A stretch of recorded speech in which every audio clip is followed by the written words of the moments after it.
kids, I'm Priyanka and I'm back again with my new chapter, POLYA, and this is written by Mikhail Jorgensen. POLYA was an illiterate woman. Illiterate means those who are not educated. She couldn't even write her name. POLYA's husband, however, was a responsible government official. He had once been a simple peasant, but 5 years in the city had taught him a lot. Not only how to write his name, but also how to be a successful officer. However, he was not very happy to have an illiterate wife. Boila, you ought to at least learn how to write your name. He used to say to his wife, my last name is as easy one, two syllables, Cochin, and still you can't write it. I wish you could learn. Boila used to wave it aside. There is no use in my trying to learn it now. Ivan, she could answer, I am getting old. My fingers are getting stiff. Why should I try to write now? Let the young ones learn how to read and write.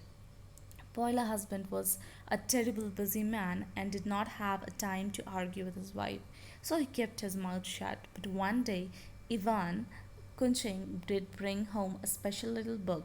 Here, Boiler, he said, is the latest Take Yourself Russian, which is based on up-to-date method. I am going to show you how to use it. Boila gave a quiet laugh, took the book in her hand, turned it over, and hid it in the cupboard, as if to say, let it be there. Maybe our grandchildren will have some use of it. One day, Paula sat down to work. She said to mend a jacket for Ivan. The sleeve would turn, so Paula sat down on the table, to, took up her needle, and put her hand into the jacket. She heard something rustling. Maybe there's money there, Paula thought. She looked inside and found a letter. It was nice and clean one with a neat handwriting. The paper smelled of perfume and it was in blue envelope. Paula became pale. Was Ivan in love with another woman? Was he exchanging a love letter with well educated ladies and making fun of his poor illiterate wife?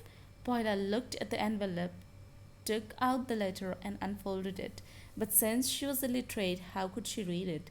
For the first time in her life, Paula was sorry that she could not learn how to read and write. Ivan thought it is somebody else's letter. She thought, I have got to know what is in it. Maybe it will change my whole life. Maybe Ivan loved another woman.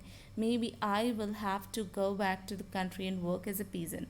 Paula started to cry and began thinking about how Ivan seemed to have changed latterly. He seemed to be taking some more care of the mustache and its clothes. Paula sat looking at the letter. She kept crying and sniffing, but she could not read it at all. To show it to someone else would be unmistakable. Paula hid the letter in the cupboard, finished sewing the jacket, and waited for Ivan to come home. When he returned, Paula did not let him know that anything had happened. On the contrary, in calm and even voice, she told her husband that she has nothing against with a little studying, and she was fed up with being an ignorant, illiterate peasant. Ivan was overjoyed to hear it. That's just fine, he said. I myself will teach you how to read and write. All right, go ahead, said Paula, and she started fixing an Ivan's cliff with mustaches. For 2 silent months, Paula studied every day. She patiently put together the word, learned to form the letters, and memorized sentence. Every evening, she took the treasured letter out of the cupboard and tried to find out its secret meaning.